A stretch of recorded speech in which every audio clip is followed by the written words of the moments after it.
Hello YouTube, welcome to the channel. Now then, on today's video we're going to be looking at this. It's the brand new offering from WPL. It's their C74. It's a 1/10 scale replica of the Suzuki Jimny, and I believe this is actually a officially licensed product from WPL.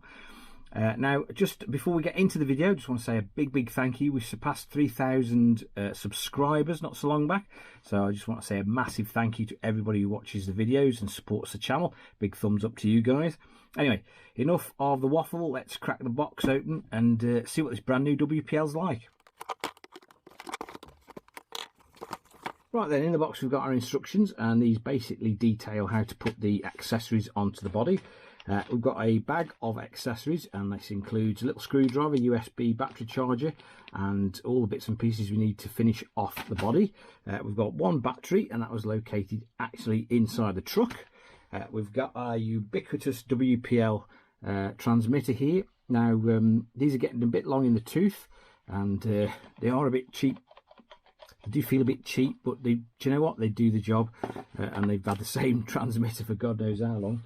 And last but not least, we've got the actual truck itself. Now, first impressions, I must admit, I'm not a massive fan of the Suzuki Jimny, but as usual, WPL, they don't disappoint when they make a scale replica of something, but because this seems pretty bang on, I must admit. It looks absolutely spot on, and they've done a bang-up job as per usual. Now, having had a quick cursory glance over this thing, there are a lot of new features unique to this truck. First off, I can see that we've got a high-level, high-flex suspension setup on here with the little linkages there. The wheels and tyres are unique, I believe, to this model. They are quite soft and squidgy, and they almost feel as though they've got foams in them as well. I don't know whether they have or not. But we've got the brand new 260 motor setup from WPL with a contra-rotating output shaft. Now, this has come under a little bit of criticism from WPL, saying there's not much in the way of low modulation here. We'll give it a whirl anyway. We've also got an axle-mounted 3-wire steering servo here, which is really nice to see. And I've just noticed this steering bar here, which contours basically the bottom of the axle, which again is nice to see, gives us a bit of extra ground clearance there. All in all, I mean, the chassis looks brand new as well. The chassis looks brand new. I was expecting it to be a little bit like the C54-1, but this chassis looks unique to the C74. Now, before we go any further with the video, I did forget to mention the price. This thing is on Banggood at the moment for 57 quid.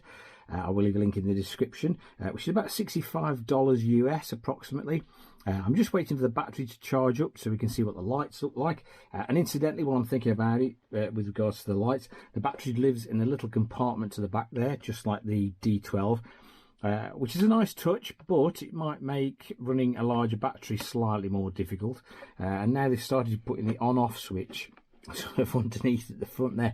But like I say, looking at the underneath of this thing, it does look fairly unique to this particular model.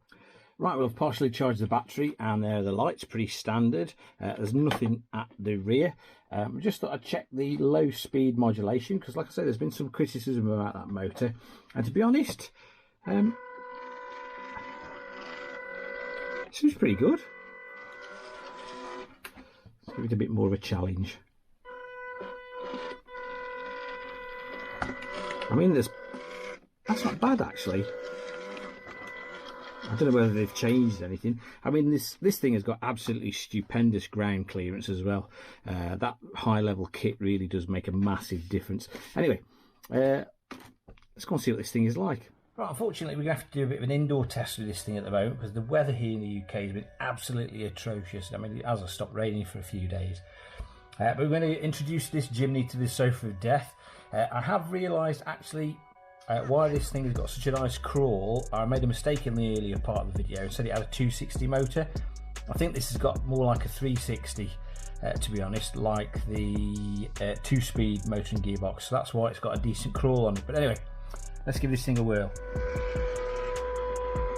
I mean, it really has got really nice low-down control, this has. Completely opposite to the C54-1 we tried. Literally, I mean, that's superb. Oh, what if it'll go up here? Wants to. Oh, like with all WPLs, the body is quite heavy. You know, they do tend to be quite top-heavy models. I don't think it's going to do it. It's a bit too steep. But the low-down modulation is absolutely fantastic. I have made it a little bit less steep now, so it's a little bit less severe. Oh no! Oh bugger! Go on, go on, go on, go on! You got this, Jimny. Oh. Go on, just a little bit too top heavy. With that extra ride height, those high flex suspension linkages afford, I think it just raised the centre of gravity up a little bit. Oh, there we go. Oh, there we go. Come on. Oh no. Power. There we go. Right, what's it like coming back down? Should be easy, this.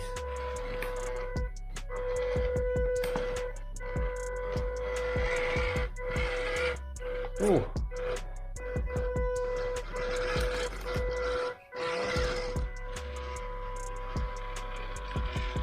This thing really has got some excellent, like, I can't tell you how good the low down crawl is on this thing.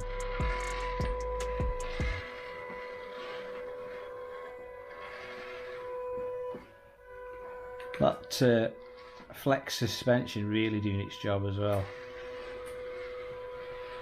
Oh, there you go. Easy peasy. Right then, now that we've tried it, let's have some pros and cons. But before that, I have actually removed the body so we can have a quick butchers underneath. And this thing is completely different from any other WPL I've seen to date.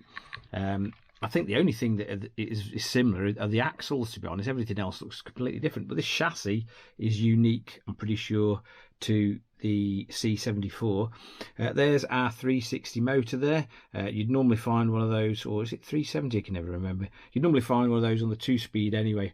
But this is a similar sort of gearbox to the C54-1 with the contra-rotating output shafts, obviously, so you don't get a funny twist. But it's mated to the much better, much more torquey 360, 370 motor. There is a little plastic appendage here to the motor. I'm not sure if that's going to be like a 2-speed or at some point, but it doesn't appear to do anything at the moment. So keep your eye on that. Like I say, everything else is completely different. This board looks new to me, WPL BC. I'm pretty sure that's specific to the Jimny at the moment. But everything else, like I say, apart from the axles, looks brand new. Right, and let's have the old pros and cons. And to be honest, I can't think of much I don't like about this. One thing, though, is the battery in this, and the battery compartment is very fiddly to get the battery in and out sometimes. And it is a little bit restrictive. I mean, consider it's such a large, well, you know, 360, 370 motor. How long that's going to last, I don't know. And they've swapped over to this, these horrible 4-pin JST connectors. So, you know, any of these batteries you might have had lying around for your old WPLs, you can't use in this one, unfortunately. And the next bad point I've got written down on my list is one that plagues a lot of these hard bodies, and that is the fact that it is very top heavy. This body does weigh quite a bit, considering how much the truck weighs, so you're going to have to counter that if you want to do any serious off-roading with a bit of weight lower down. Right then, let's have some pros, and there are quite a lot actually. I was quite impressed with this little truck. The first of which is this high-level or high-flex suspension. It does a really nice job. It's not too firm, it's not too soft, but it does make a massive difference. We've got plenty of ride height. It does make it a little bit more top-heavy, but I really like the suspension setup on this. Right, the next good point I've got written down on my list is the power. This, with the addition of that 360, 370 motor, it made all the difference, and it really has given it a superb low-down crawl. I mean, to be honest, this is what the C54-1 should have been like. I want to see this motor in everything. Another good point, as we've mentioned before, is the looks of this thing. WPL, as usual, have done an absolutely bang-up job. This looks just like a little Suzuki Jimny, and it's just superb. And last but not least is the price of this thing, £57.80 at the moment on Banggood. It's not an expensive RC, and you do get a lot for your money, and WPL have packed a lot of extra features into this. Okay then, conclusion time. Would I recommend the WPL C74 to you guys? I'm going to say absolutely yes. This thing has got baggers of potential, apart from the top heavy nature of the body, but that's part of the course or something like this. if you can get around that, I think this thing has got bags of potential. It did a good job of crawling on the sofa of death. I think this thing has got the making of a decent little trail truck, I really do. And for the price, it's not a lot of money to spend. And as ever, I will leave a link in the description to where you can go and get one of these from. If you've enjoyed the video and you found it of some use and interest, please give it a big thumbs up. And if you're feeling that way inclined, hit that subscribe button. It makes a massive, massive difference to the channel. Once again, guys, thanks for watching, and I'll catch you again very, very soon. Thank you.